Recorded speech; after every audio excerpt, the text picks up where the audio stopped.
আপনারাই কিন্তু রিপেয়ার করে দিব। পয়সা খাইবেন, পকেটে ঢুকাইবেন খালি, না পয়সা খান না।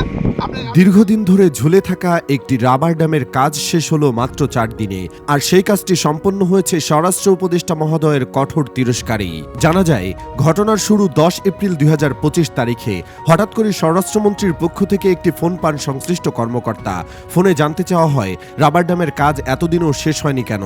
কর্মকর্তারা বিষয়টি ব্যাখ্যা করার চেষ্টা করলেও মন্ত্রী স্পষ্টভাবে অসন্তোষ প্রকাশ করেন। তিনি সরাসরি বলেন, 7 দিনের মধ্যে কাজ শেষ না হলে আপনারই রিপেয়ার করে দেওয়া হবে। এই সময় তিনি আরও যোগ করেন, পয়সা খাবেন, পকেটে ঢুকাবেন, কিন্তু কাজ করবেন না, তা হবে না।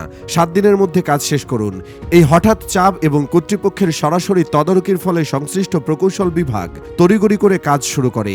এরপর মাত্র 4 দিনের মাথায় 12 এপ্রিল ড্যামটি সম্পূর্ণভাবে ফেলানো হয় এবং ছবি পাঠানো হয় ঊর্ধ্বতন কর্তৃপক্ষের কাছে।